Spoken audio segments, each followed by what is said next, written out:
Hello, everyone. Welcome back to the Coe Show. My name is Mason Coe, here as always with my co-host Aaron Coe. Whatever.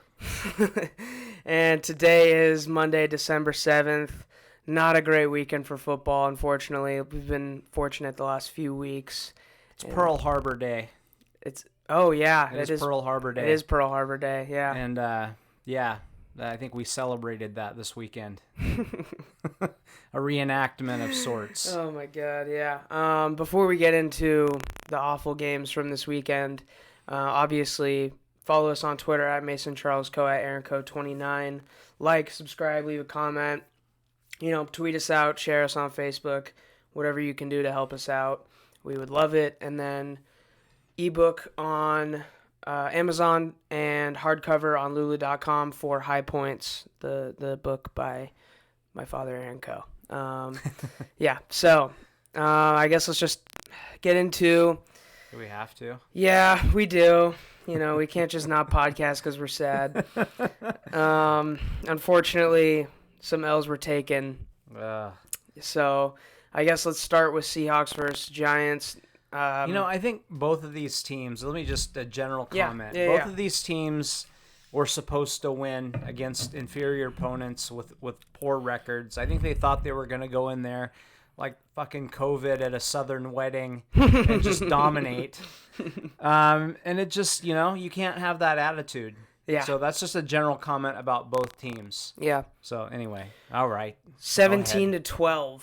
Just one of the ugliest games I've witnessed as a Seahawks fan, because 5-0 in the first half to start. The last game that was 5-0 in the NFL at halftime was Seahawks versus 49ers 2013, which sounds about right for that day and age, just because the defenses were so good. Two of the best defenses of all time. Yeah. Right there in that game, yeah. But a 5-0 game at halftime from a Seahawks team that completely relies on their offense is hideous. Yeah, I put in my notes ugly first half, and I put that thinking that the second half would be better. Yeah. But it wasn't much better. Not much better. A little bit better, not much. Yeah. From a viewer standpoint, but it was actually worse from a Seahawks fan standpoint. So I would say the big number you look at and say, what the fuck, too, is Wayne Gallman, 16 for 135, with a 60-yard rush that he broke off in the third quarter. And that just... And then, not to mention after that, Alfred Morris, a 13-yard carry, and then he just punches it in for the touchdown. Alfred Morris killed us. Alfred fucking Morris. He's 31 years old. Yeah. He was a 6th-round draft pick. Yeah, and I haven't heard his name in 5 years. He hadn't scored a touchdown since 2018. There you go. So. Yeah. Yeah, just ugly. Very ugly. Being said, they allowed 17 points, which would have taken that. Oh, yeah, 100%. Yeah. Yeah, definitely would have taken that. I thought we were going to hang around 30 on them. That would have been my prediction, but 12. Yeah. So, Russ, 27 for 43, 263, a touchdown and a pick, 5 sacks for 47 yards, and they came at bad times.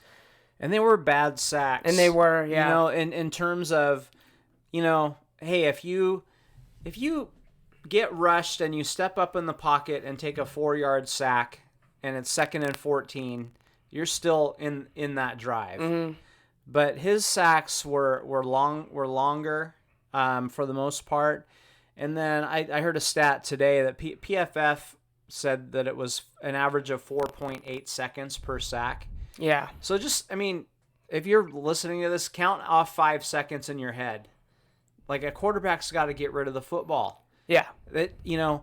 Really, a quarterback, if they're not getting rid of the football in less than 3 seconds, they're almost always going to be in trouble unless there's just no rush whatsoever. Mm-hmm. You got to get rid of that football. It should be step, step, step, boom. 2 seconds, 2.5 seconds. And Russ has the ability to do that, but this season in particular, I feel we've seen him hold the ball for longer, and I don't know if it's him feeling like he needs to, in the times where he struggled, like when you said, when he's playing well, he's like hitting those check downs, getting rid of the ball. Yeah. When he's not playing well, when he's throwing the pick against the Rams in the end zone where it's like, why the hell did you throw that? Where he's getting sacked. I feel like it has something to do with him feeling like he needs to, show out and he needs to turn it up. And I think potentially that could get in his head a little. I don't know. This is like a dumb football guy thing to say, but I didn't like the look on his face as much. Like he didn't seem fired up. He just looked kind of tired, I guess. And I don't know. He felt off. Obviously, you're scoring 12 points. I mean, I've always said, people have been saying a lot, well, he's never gotten an MVP vote. How horrible is that? And I actually have heard some people say he's concerned about that. And I didn't think he was, but when I see him wearing a let's Russ cook apron, yeah, and he's got, and I think it's for a charitable thing. So it's a good thing. I mean, I'm not criticizing that, but he obviously don't tell me you're not hearing any noise when you're wearing a let's Russ. You're hearing about it. It's getting to you. Yeah. You're doing interviews about it. You're sitting down with, in pregame on Fox talking about it, and they're doing, it's obviously got into his head a bit, and I think at times he tries to do too much. I don't care what defense you're playing. You gotta, part of your job is to take what you're given. Yeah. There is no play where a defense isn't giving you something. Mm-hmm. You cannot cover the entire football field. I said this a few weeks ago, I think. Part of, we use game manager as a quarterback slur. Right. Being a game manager is half of being a quarterback. And that's why game managers, Alex Smith, when he was one of the better quarterbacks in the league statistically, he was up there like that because he was such a good game manager. That's half the battle. Yeah. And Russ, unlike Alex Smith, has all the talent in the world, but at times it seems like he's struggling to manage the game, which is so odd because that's what won us a Super Bowl, is him being able to manage a game.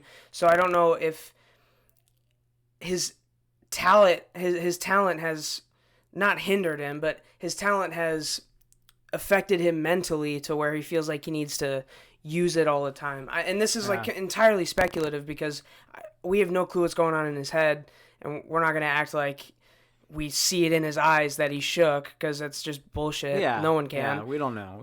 So this is entirely speculative, but we're just trying to figure it out because we know he has the talent, and I feel like there's just a different vibe. I don't know. I feel like there's a different vibe to his game when he's managing well, and instead of just trying to take shots downfield, he's actually picking teams apart.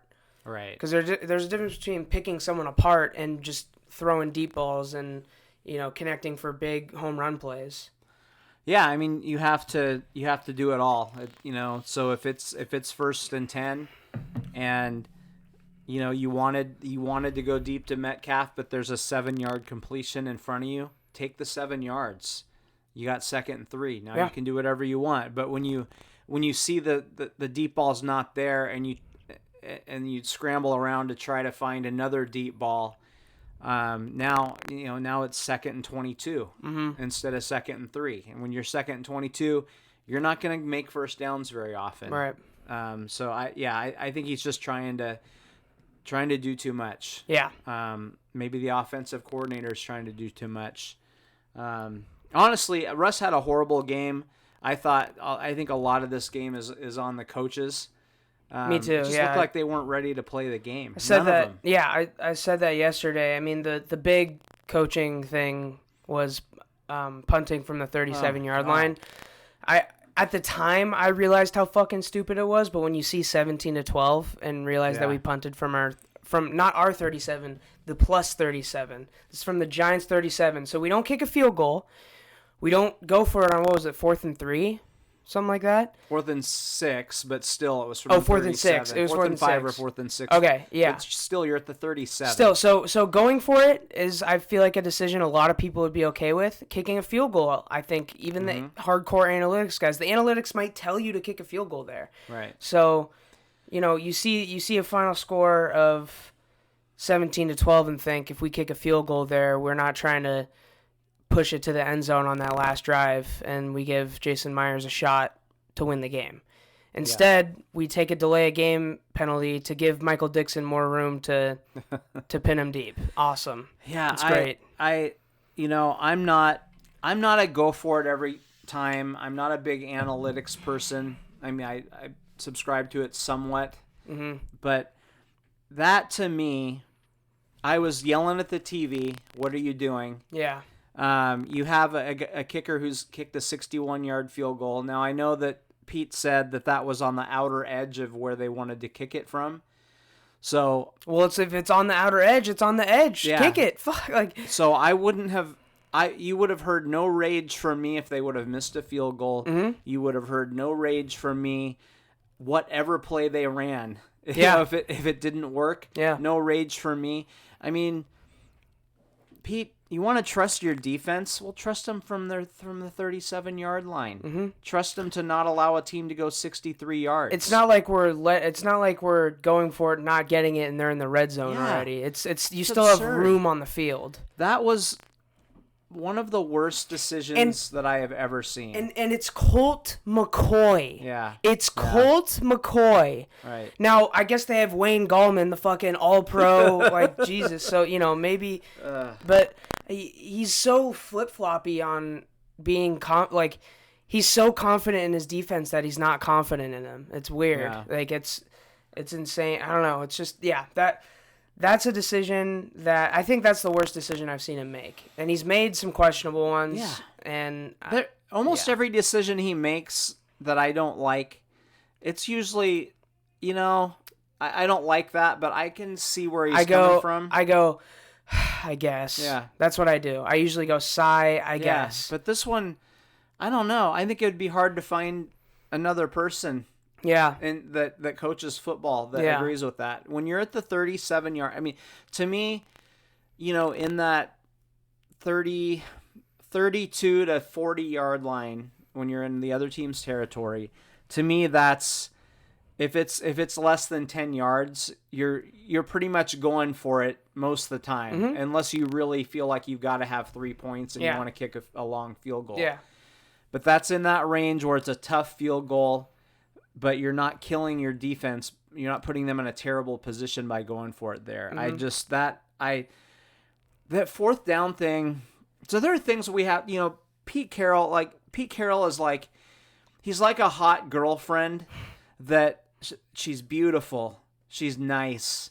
Her in-laws, your in-laws like your future in-laws like the Huskies just like you do. She cooks.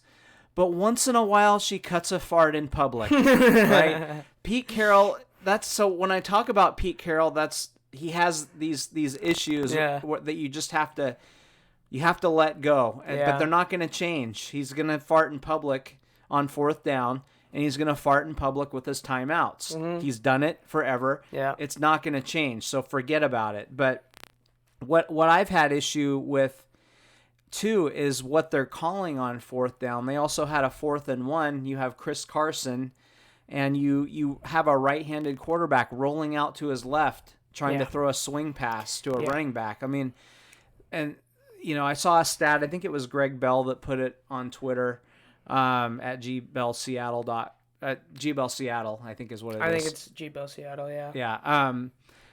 So the Seahawks on 4th and 1 or 2. I think they've gone for it 3 or 4 times, or they've gone for it with the pass, and they have -3 yards total on those plays. And I think they're 1-for-1 running it or something like that. I should probably look at the damn thing again. But Pete Carroll says, well, Chris Carson is still banged up. Well, then then why is he in the game at all? Yeah. Yeah. If he's not healthy, then don't play him. Yeah. If he's healthy enough to play, you put him in there in 4th and 1. And if you get stuffed, you get stuffed. But don't run a stupid-ass, ill-conceived play. Yeah. It's just bizarre. There's so many bizarre plays in this game that I just don't get. I mean, it's similar to the David Moore sweep. It's just like... God, what are we doing? Just 2 calls where you're just sitting there with your head in your hands just wondering why you have such an expansive playbook with players that are so dynamic, and can do so many things, and you choose to run a sweep to David Moore, and then you choose to have your right-handed quarterback roll out left, when Chris Carson, if he wasn't healthy, he sure looked like it. I mean, he was punishing dudes out there. Yeah. And speaking of punishing dudes, I did want to just mention the DK stiff arm. I mean, I just that's really the highlight of the game for us, was that stiff arm. So just look it up if you want to see it. That wasn't just a stiff arm. He planted that guy's head into the field turf. Yeah, he dent. Pushed him all the way down. He put a dent in MetLife Stadium's turf. He dunked him. Yeah, no, it was at Century, or it was at Lumen. Lumen, yeah. Yeah, he put a dent. He put a dent in the Lou. Yeah. So. Yeah, but. Back to Chris Carson. He was punishing dudes at the end of runs and stuff. Yeah. You're not confident that he can get 1 yard, and maybe I guess those are the type of runs where you're like really digging into the ground, and that's kind of scary. Give it to Carlos Hyde, dude. Give it to DJ Dallas. Like I think I trust him to get a yard, honestly. So Hyde, I don't know what's going on with Hyde either. I know he was questionable all week. He had 2 carries for a yard. Yeah, I think he looked tentative in the game. He didn't look very good. It was just all around, Jamal Adams had a big game, but also he gives up a 3rd and 6 to Ingram. If you get that stop there, you get the ball back with, 4.5, 5 minutes instead of 2 minutes. Yeah. Totally different drive. Whose fault do you think the run was on, the 60-yarder? Was that Diggs? I felt like my biggest issue with Diggs... I didn't see a good enough replay to... Yeah, my biggest issue with Diggs was that he got sucked. He committed inside. Okay. And the play went outside of him, and he got stuck up in the middle.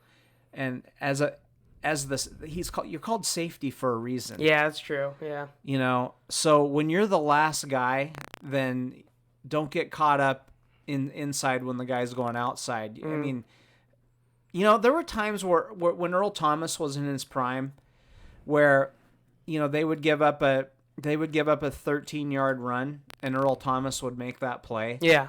And it sucks when you give up a 13-yard run, but it really sucks when your safety fucks up and it's a 60-yard run. Yeah. And Jamal Adams saved that. That could have been. There was another guy down there too, but I think Jamal Adams slowed him down. Took a great route, yeah. And that could have easily been a touchdown run. It was, but then, they gave it up a couple plays later. It looked like they just, that sucked. I don't know. I expected him to bounce back after that play, too. That was really disappointing. It was just then a 13, I think it was 13-yard run, then just a easy touchdown. Easy. But very strange. Yeah. So I'm mad at the defense, but then I look at them like they scored 17 points, and that's with their offense not sustaining drives. Yeah, so it's hard. Like, it was just everything. It really was. Yeah. I mean, you can, I after the game, I was like, I think that was a coaching loss. I think, and then you were like, I think it was kind of everything. And you started listening to some things. I'm like, yeah. I mean, the coaching things kind of are the ones that really stick out, but because you it's like a decision that's made, it's harder with physical play. It's harder to really determine that.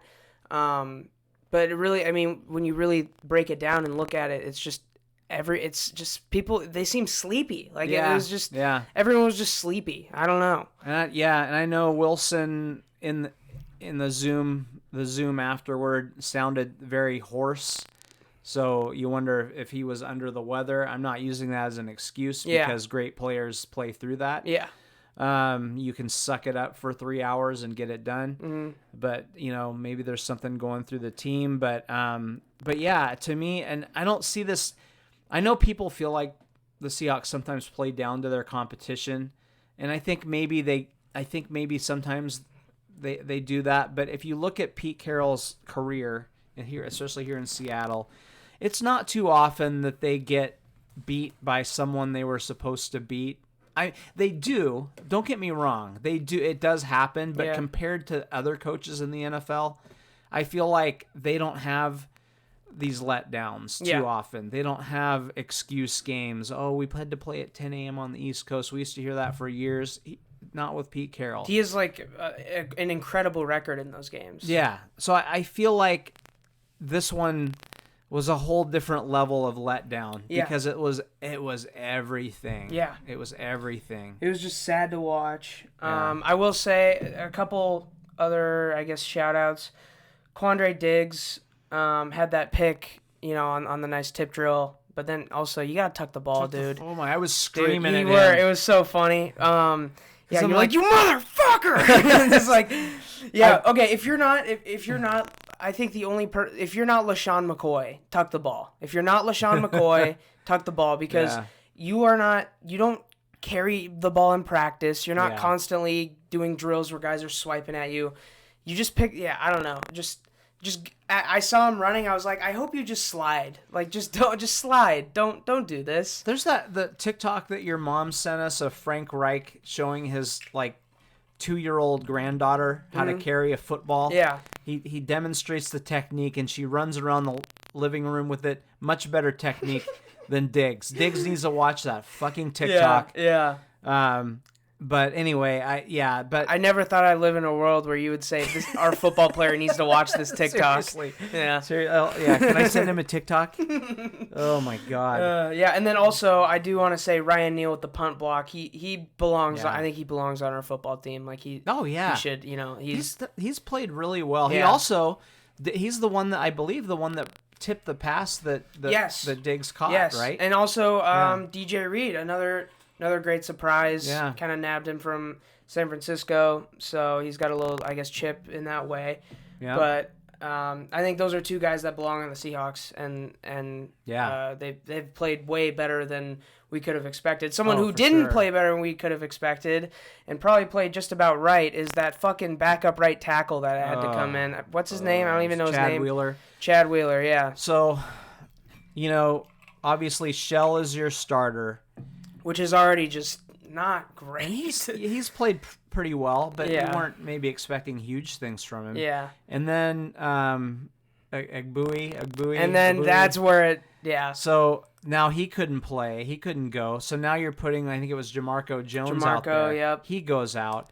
And then you're bringing in Chad Wheeler, who actually is a former Giant. Mm-hmm. And honestly, I think Softy from KJR, I think he said you would be better off playing with 4 linemen. And I was thinking, if you've ever played outfield in a game, and let's say there's a kid out there that or a person, an adult, whoever, who will never catch a ball. Yeah. But they're out there because they have to be out there. You would rather just get off the field and the two of us will do the best that we can, right? Yeah. That's what it looked like. He looked like, let's just count on you not being here, and we'll put a tight end out there. We'll chip with a back. He looked like he didn't belong in the NFL. I would cut him immediately and find a guy off the street, to see. There's got to be somebody better than that, because he was absolutely dreadful. That being said, okay, then call plays to help him out. True. There's ways. There's workarounds. Yeah. Teams have had terrible linemen before and won. So. But he was just Yeah, and you can't blame that. You can't blame losing to the Giants 17-12 on him playing for a couple drives. You can't really do that. No, you can't. So. The Giants did play like dog shit. The Giants are actually a pretty good defense. I don't think people. It's like Philadelphia the week before. Mm-hmm. Those are 2 pretty good defenses. So I knew these games were not going to be pretty because, for one, it's the Seahawks. But also, those are good defenses that have been hampered by poor offense. Yeah. So I knew it wasn't going to be easy. But, I didn't expect your offense to put up 10 points. No. That's ugly. DJ Dallas, motherfucker. Cover up that ball in the end zone. Oh, dude. That's the margin of the game, by the way. It really is, yeah, really is. You never know how things are going to go from there, but dude, you had the ball. That's an offensive player. A former wide receiver turned running back. By the way, on the safety that Ryan Neal blocked, DJ Dallas had a great opportunity to just jump on the ball, and it's a touchdown instead of a safety, and we only have the ball with a minute left or whatever. And then Penny Hart, who looked like he recovered it, but he was out of bounds. He decides, let me put my hand down out of bounds to brace myself, so I don't hurt my titties or whatever. and he recovers the ball with his hand out of bounds. Yeah. Like, dude, what the? Oh, come on. One of those two should have easily recovered the ball. Yeah. But Definitely. great block, great play. Just too bad they couldn't capitalize on it. Seemed like it wouldn't matter at the time, but boy, did it ever. I didn't even consider that was the gap. Yeah, 5 points there. 5 points. All right. You got anything else on this game? Let's see. I mean, Shaq Griffin, he looked good at times and then bad at times. There was a couple plays that he kind of got toasted on. Not toasted, but there were a couple big receptions that were on his watch. But he also had a few really good plays. So I'm not gonna say he had a bad game. One thing I heard that I didn't notice on the broadcast, Hugh Millen pointed this out on KJR. I think maybe he watched the All 22, which I wish I could watch. I wish I would watch that view for the whole game. Yeah. I really would. Yeah.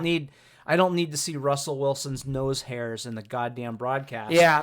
Show me what the receivers downfield are doing. So when he's sitting there holding the ball, I want to know why. Mm-hmm. And I rarely do we see why. Mm-hmm. And the broadcast never. Sometimes they'll come back and say, "Look what he had here." Yeah. They didn't ever do that in this game. No. But apparently earlier in the game there was a cover 0 coverage, meaning there's nobody over the top. Yeah. And David Moore was wide open, and Russ just didn't see him. Would have been a touchdown, an easy touchdown. So then that begs the question: is he really that concerned about taking these shots? Because he misses stuff like that too. I mean, sometimes with a short quarterback, maybe he just couldn't find him. I don't know. I don't know what happened there. And then the Giants did a nice job in this game of disguising some things, so they would look like they were going to rush 4. But then they would drop one back as a spy. Okay. So when Russ starts running around or when he tries to take off, there are a couple times where it looked like he was going to take off and then somebody cut him off and I noticed that. Shut it down real quick. So they did a nice job of disguising those blitzes. One other little note, it sounds like Penny is going to practice on Wednesday. Okay. Which would be, it'd be nice to have another body in there since maybe our other 2 running backs aren't quite 100%, healthy. Yeah. And then Greg Olsen, who I think they really could have used in this game. It sounds like he's coming back quicker than expected. Oh, wow. Now, I wouldn't expect him back real soon, right. but he may actually be able to come back and help. At least in the playoffs, if That's nothing awesome. else. So that would. I didn't expect. He's not a huge deal, but yeah. I mean, he's a pretty reliable pass catcher out there that is smart and knows what to do. Yeah. So I'd like to see him help him out for sure. Yeah. But so I guess the big question is, what is, is this an anomaly or is this where we're at? So that's the question that we'll have answered against the Jets. Yeah. I would like to think it's an anomaly, but I mean that's up to the Seahawks. It's up to Pete and Russ and I mean I would say the defense. I think the defense did what they were supposed to, for the most part. But I know a lot of people are panicking right now, but guess what? People in Tampa Bay are panicking. The Rams fans might be a little bit happy if they probably aren't even watching the game because they're in LA and they don't give a shit. Yeah. But they're probably a little bit happy, but in the back of their minds, they're thinking about their quarterback and we're not going to win with this guy. Arizona is now out of the playoff picture. I mean, they could come back into it, but as of today, they're not in the playoffs. Yeah. The Saints have to be concerned. They've played good defense, but Taysom Hill is not an NFL starter. And I mean, Breeze. Are you gonna get Breeze back? Who knows? Breeze is definitely better than Taysom Hill, but he's not been Breeze. He broke like 25 ribs, and he only has 24. But he broke an extra one. Yeah. So I think in the NFC, it's gonna come down. You can ask Nick Foles about this. It's gonna come down to who's gonna be the hot quarterback. Yeah. Nick Foles gets hot, and he wins the Super Bowl with the Eagles. So which quarterback is going to be not just solid, but put a team on his back and win the games down the stretch and win the playoffs? That quarterback is the one that's going to get you to the Super Bowl. That definitely can be Russell Wilson. but we got to have better than he's been. Really, the last 6 weeks, he hasn't been great. He's had a couple okay games in that stretch, but he's got to turn it back on and just regain his mojo or whatever he's lost and get it going again. Yeah, for sure. One more thing. Sorry. I don't want to hear anything about the receivers not getting open because we have plenty of good options out there. Look at Tom Brady's receivers over his career. Take out the couple years with Randy Moss and start talking about his receivers. Yeah. We have better weapons than that. Yeah. Figure it out, Russ. Yeah, for sure. Right. All right. Anything else on that game? No. Okay. Other shitty game. I don't ever want to hear about that game again. Yeah, we can just. This will be a game that we forgot happened. This is such a forgettable game. Yeah. Unless it ends up kind of being the story of the season. Right. That'll be a very forgettable game. So, 31-26. This was really a similar story to the Utah game, where we go into the half. It's 24-3, right? So pretty much exactly the same. Yeah, it was 21-0. 21-0, 24-3 this time. Same margin. Yeah. Yep. So we put up 23 to their 7 in the second half, which obviously a great half. At the end of the day, too little, too late. Which you said these comebacks only happen once every 30 years. Yeah. And so we're not going to come back from this. And then we thought we had the chance to tie it with a 2-point conversion, but there was a holding call that brought it back. And that holding call, it was a hold. But every game there are 10 of those that don't get called, and that was a very clean game penalty wise, and for some reason that's the one they called. I'm not using it as an excuse.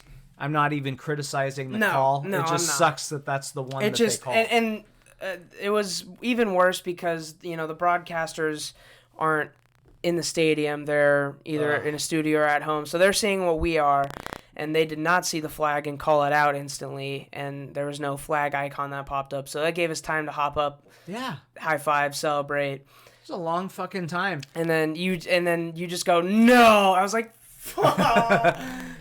I mean, normally the play happens and the ball's in the air and the broadcaster says, "Oh, there's a flag down," and you're like, "Okay." Yep. Then you barely even watch the thing happen because you're like, "Okay, it's coming back."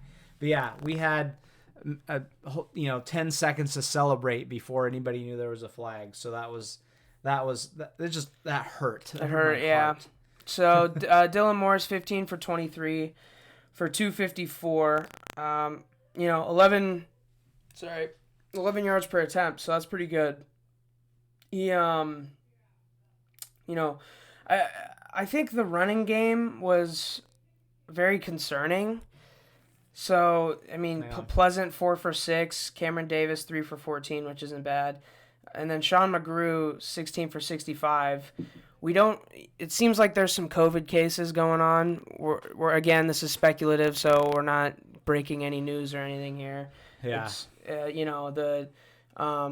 Puka Nacua was not on the sideline. Ryan Bowman hasn't been on the sideline. And I don't know what's going on with Richard Newton. Was he on the sideline? He has been. I think he was this time too. He's just not getting in the game. So to me, I don't believe it's a performance issue. And so we don't know if there's some sort of very minor injury. Yeah. Or I think he's in the doghouse. Yeah. He said something about coach's mama or something. I don't know what. But for some reason, the coaches are not happy with him. Maybe he did something off campus that we don't know about. Yeah. I don't know. But it seems to me in these two games, they could have used a physical running back like that. No doubt. To punch through a couple things. Yeah, no doubt. I'd like to see more Cameron Davis. I think he's going to end up being the best out of all these guys. I mean, he was the only one that really had a good game running. He only had 3 carries. It's 3 for 14 though. And I like McGrew a lot. I think he's a nice player, but to me, he's he's the change of pace guy. Yeah. He's not. You don't want to be giving him the bulk of the carries. I mean, he's Savon Ahmed. Like he's not a guy. Yeah. I mean, you can't rely on him to. Although he did have some very powerful runs where he was breaking tackles. He's very tough, But you can't rely on that. He's 4'9" and 105 pounds. 5 foot nothing, 100 and nothing. Yeah, exactly. So, he's I really love him, but you need something else. You need another different kind of punch there when we're talking about big kids, especially with Stanford and Utah. I mean, those are the two. Out of anyone in the Pac-12, I mean, those are two notorious schools for having big boys. So, yeah. Here's the thing, too. If you would have told me, what if I told you? You're going to go into this game. You've got, a freshman quarterback. Terrell Bynum, they're probably their most consistent, best receiver, not going to play. We believe it's a wrist injury that he suffered last week. Puka Nacua, who had a nice game last week, not going to play. Nobody knows why. And Jimmy Lake won't. It drives me crazy. I'm so...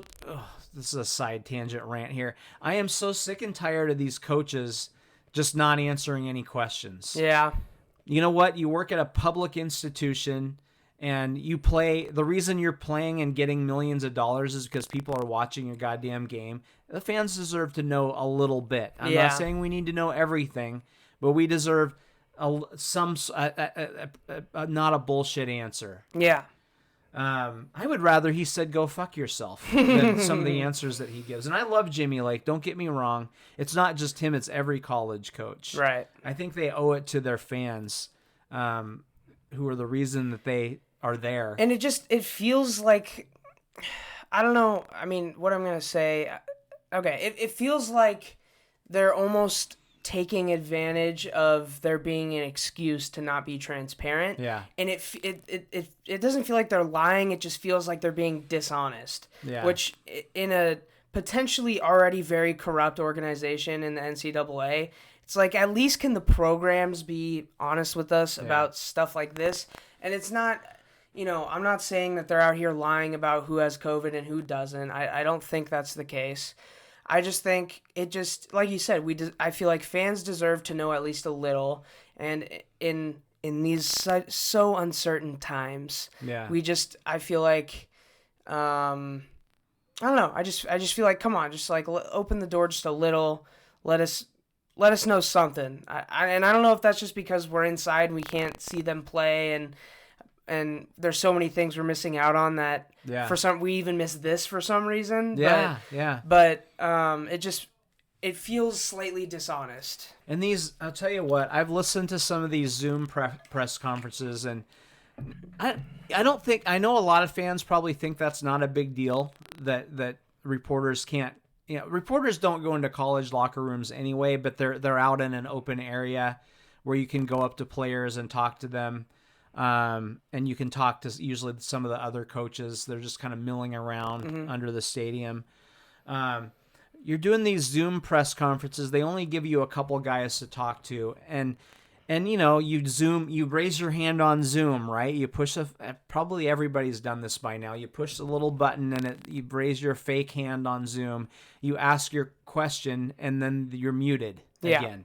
And the coach gives a bullshit answer. Now, if I'm looking the coach in the eye, I ask him a question, he doesn't quite answer it, maybe I follow up. Now, most reporters aren't going to be a total dick and hammer him, but you can ask it a different way and maybe get a little something. But now he doesn't even have to answer Jimmy Lake, if you listen to that, half the time he doesn't even answer the question he was asked. He answers a different question. And also, I don't fully blame Jimmy Lake. I don't. It's because you would want to keep a tight ship too. Yeah. I'm just frustrated with it. Yeah. It's just. I love Jimmy Lake. It's a shitty situation. Yeah. I guess you wouldn't want your kids being harassed on social media because they got COVID. Yeah. You wouldn't. So it's not. I don't know who to blame here because there's really no one to blame. Right. Because obviously Jimmy Lake isn't going to divulge all their information.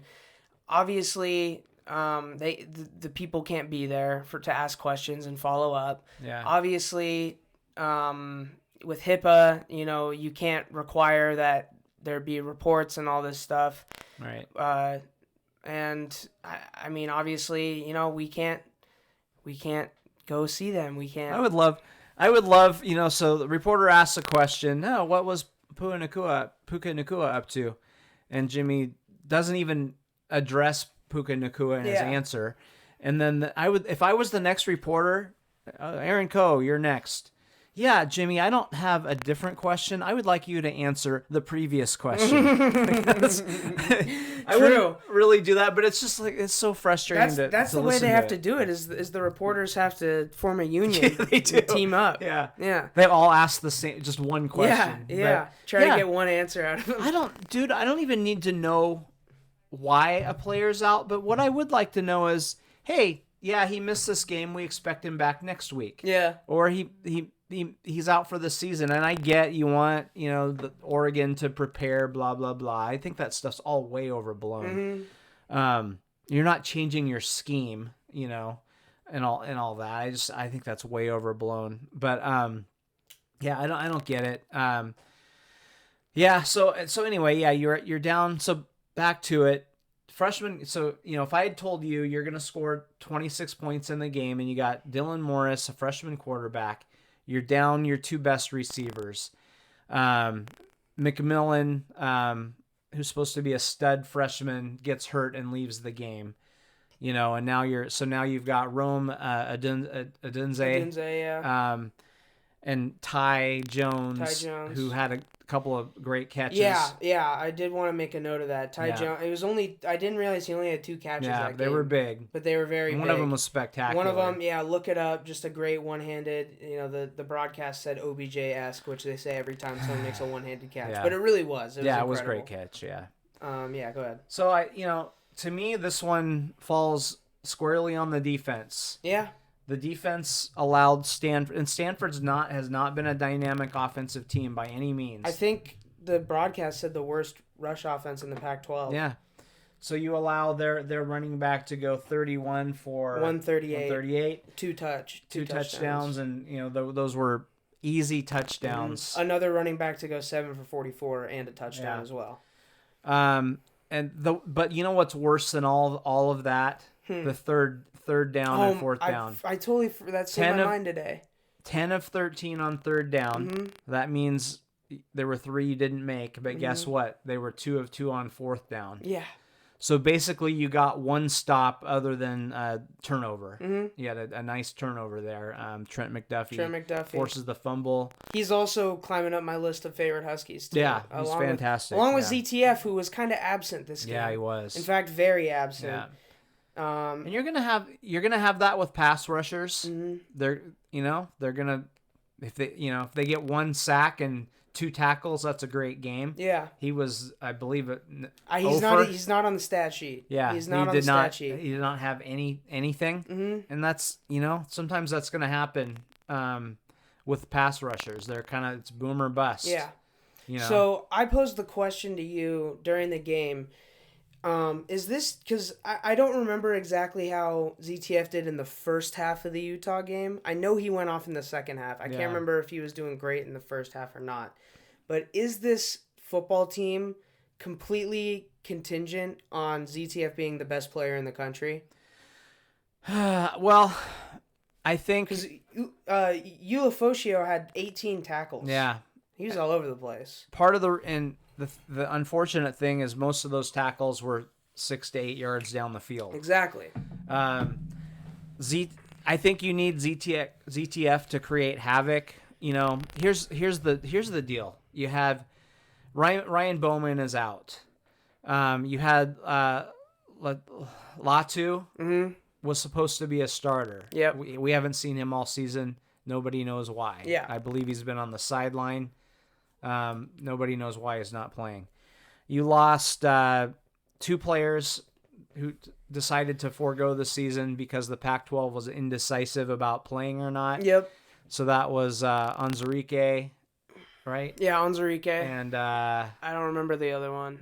Joe Tryon. As I said, I learned the names as the season goes. So. So losing those 2 was tough, but then you've lost other guys. Yeah. So your depth was nothing. So you got Savell Smalls, who's a true freshman. Mm. Ideally, you don't want him playing a lot of snaps as a true freshman. He got sucked inside on a bunch of plays. He did not set the edge many times.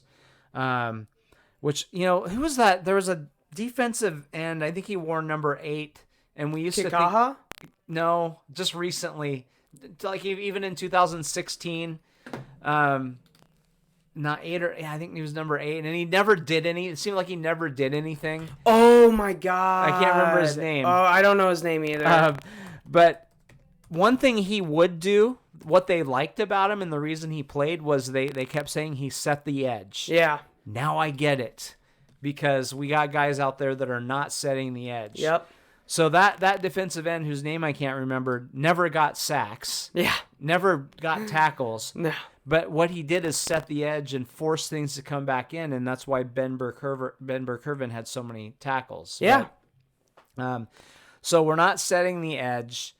You got youth out there, and then the safeties have not played well.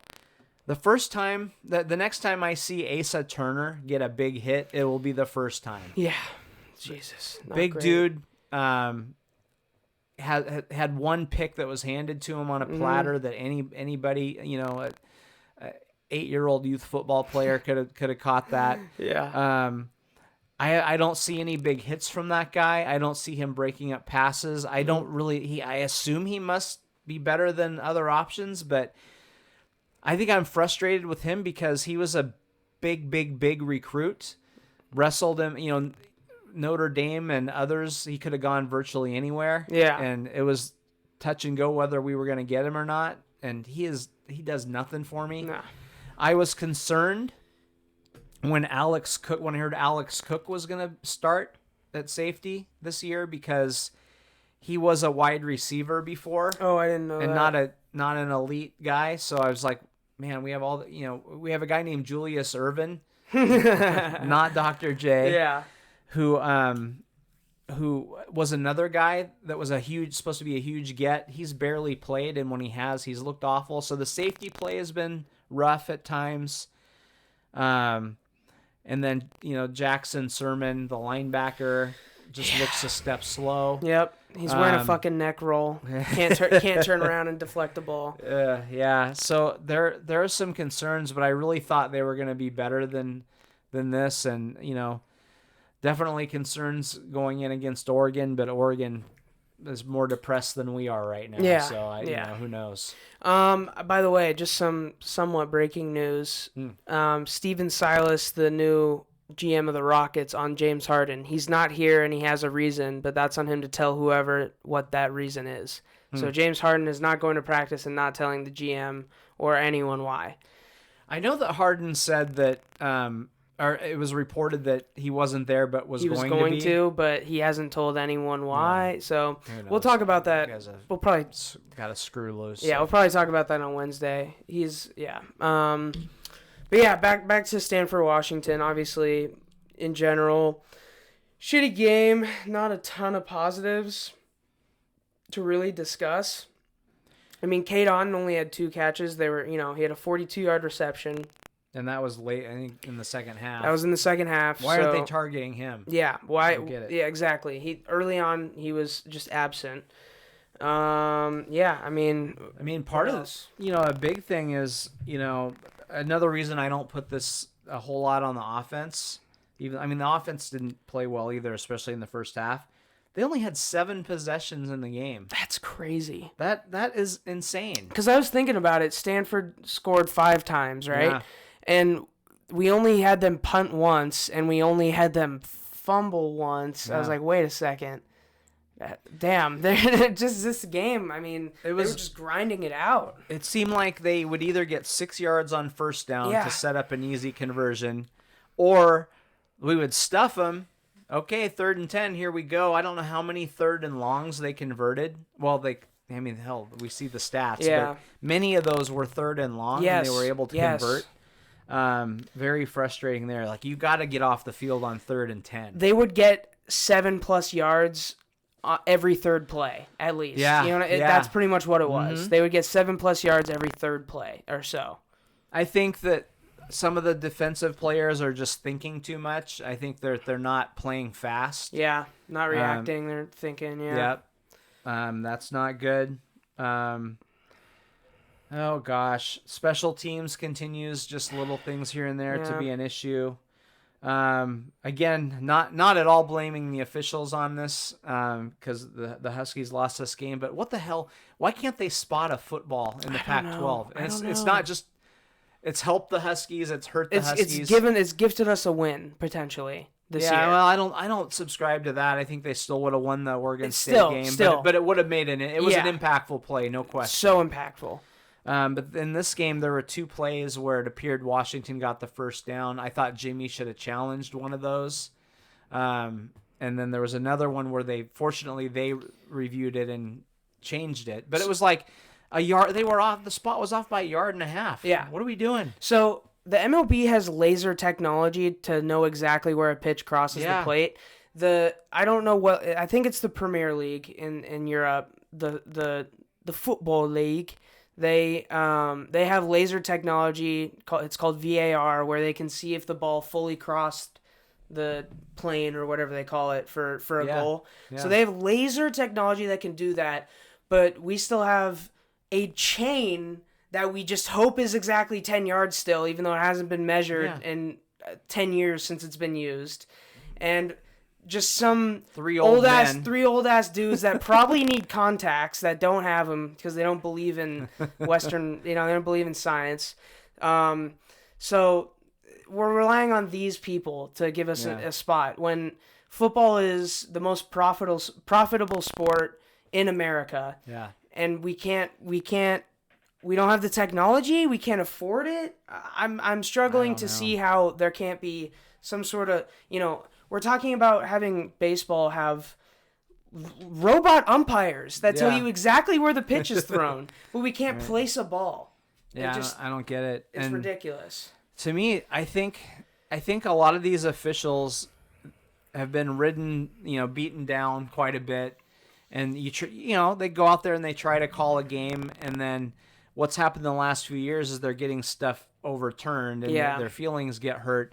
So they're afraid to make a call sometimes. Mm-hmm. I think they're hesitant in their calls. And what irks me more than anything is specifically on one of the spots, a dude's running down the sideline and it's not quite a first down, which I think it was hard to tell.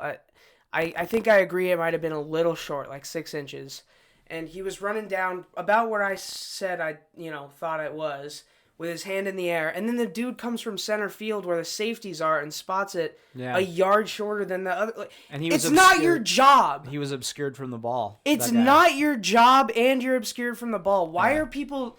Why is it allowed? Why are refs allowed to do that? It's not your job. Yeah, it's ridiculous. Yeah, it is. There has to be, I don't know if it's because that dude's the umpire or if he's like the lead. I don't know if that was the case. I didn't see their fucking hat color or whatever. So, I don't know if it's at the end of the day, it's his call. If you can't see it and it's not your job, don't make the call unless it's obvious that, like last week, Carson Wentz with the intentional grounding that should have been called. The guy that was standing right there should have called it. If you're another ref, then be like, dude, what the fuck? Like, throw the flag. Yeah. Like, did you not see that? But when it's something like spotting the ball, if it's not your job, don't do it. Yeah, totally agree. Then another part of the issue is you got old guys up in the booth that are buddy with the guys on the field, and they don't want to overturn their calls. Yeah. I also think we need to get rid of you have to be 100% sure. If our officials on the field are making calls like, oh well, I'll do this and then maybe they'll overturn it. If that's the mentality, then we need to go to more of a reasonably sure. Yeah. Or look at it like it's fresh. Like you don't even know what was called on the field. Mm-hmm. The replay booth needs to go to that model where it doesn't matter what they call on the field. Send it to a replay booth that's not watching the game. Yeah. Just literally have a guy eating Doritos with his pants off and just have him have like 4 screens in front of him and just have a screen flash on with a replay and say, okay, was he there or not? We're not going to tell you what the call was. And then the dude, he takes a sip of his Miller Lite and he says, oh, he got there. Yeah. And then it's like, okay, Jerry from the replay booth said he made it, so he did, and that's it. Like Holmgren always says, if 5 guys in a bar say this, then that's what it is. And that's true. Yeah. That's actually true. Yeah, and I feel like some of these calls, 5 guys in the bar would all agree. Yeah. And somehow they're not getting fixed. So that's frustrating. But that had really, I don't think, any impact on this game. No. But it's embarrassing, at times that we're it's always nice to just pass your anger off to someone else. So that's what we're doing right now. Yeah. But other than that, we already mentioned Ty Jones with his incredible catch. I don't really it was just, I don't know. I don't have a couple things. Well, Tim Horn kicked the ball in a goddamn end zone. You're a scholarship kicker. Seriously, yeah. You can't even beat out Peyton Henry. If you're a scholarship kicker and you can't kick field goals, you got to be able to put it in the end zone. Ridiculous. And the one thing going into the game, I wondered what Stanford's mentality would be like, because, and this is, I think, with college athletics, is one of the most difficult thing to predict. So when you face adversity or change, how will they handle that? Mm-hmm. So Stanford is told by their county, if you leave, you can't come back. Yeah. Basically. Yeah. You have to quarantine for 14 days. Yeah. So if you leave, you can't play again, basically, is what they're told. So Stanford has to move to the Northwest to play football. Mm-hmm. They're out of their houses, tremendous challenge for them, right? Oh, yeah.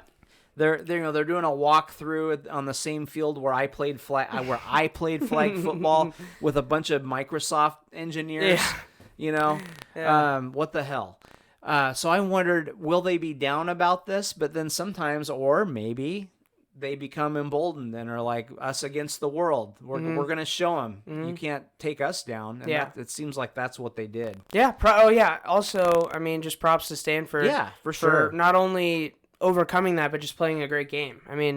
That's, at the end of the day, we said it before the game. The podcast that came out, it might have been the one that released actually after the game, because, but by the way, first YouTube copyright issues. If you want to learn about that, watch the last episode. But so I always said I'm going to view Stanford as a scary opponent. Yeah. Part of it's because of the PTSD I experienced as a child, just getting stomped on by them, but also just because it's true. They're always feisty. They're always, smart, obviously, but they're always gonna have a good game plan. Especially, David Shaw's a good coach, and they're always just big. They're always big and tough, and I think David Shaw said they play like an East Coast team. Like they play with East Coast toughness, and it's true. It doesn't feel like a California team that you're playing against. So, props to them. And they're not dumb. They had to get into Stanford. That's what I said. They're smart. Literally, they are smart. They actually are smart. They really are. Yeah. And it's not like, UW, it's a hard school to get into, but some of the athletes are questionable. Whereas Stanford, you really do have to be smart. Yeah, and it's again, not as high a standard as the rest of their student body, but it is not easy to, even if you are a 5-star recruit. Andrew Luck had to wait to commit till he got into the school. It's still not easy to get into Stanford. Yeah. UW, a lot easier if you're a football player to get in. It's still not. You still have to hit requirements, but it's not that tough. Yeah. Yeah. All right. You got anything else? No. I just would be real curious to see how these teams turn it around. Obviously, with Washington, it's 2 games left. So here's a question for you: if Washington can't play, if this game doesn't get played because of COVID, they win the North. Hey, Puka, I think it's time for Puka to throw a little party for the boys. I think maybe they should pass around a few drinks, go out and find some outdoor seating at a bar and just meet some girls. There you go. Just the whole quarterback room and wide receiver core. Just go out together and find some nice ladies and go bug chasing. That's what we need to do. We need to go bug chasing. for the COVID. Yeah. But if they play the game, if they win the game, they're North champs. And then, then they have a chance to play for the Pac-12 title. So they weren't going to go to the Final Four anyway, no matter what, I believe, because of the shortened schedule. Because no doubt. Larry Scott. Yeah. So that was probably off the table no matter what UW did this season. Yeah. So if they could beat Oregon and win the North, that's great. Plus just beating Oregon, I would love to see that happen. And then I think they'd have a great chance, whether it's USC or Colorado. I don't think either of those teams are super challenging, so you got a chance to beat them, and go to a New Year's Six bowl. So there's still a ton on the table. Yeah. But yeah, they got to figure out how to get stops in the first half. If we lose to Oregon, there's an Apple Cup too, right? There could be. So could be. Obviously, I would way rather beat Oregon and play for the championship. Yeah. But at the end of the day, having an Apple Cup is incredible, and I really miss it. So, if that's really the cost, unfortunately, I might take it. I want to beat Oregon. Always. I do. Yeah. I'm not making that trade. No, I mean I wouldn't make that trade at all. But right. I wouldn't. Yeah, I wouldn't be like. I'm not gonna be super duper pissed. I'm not gonna be pissed at the implications of losing to Oregon. I'd be more pissed about losing to Oregon because it's Oregon than losing to Oregon and not being able to play for the Pac-12 championship.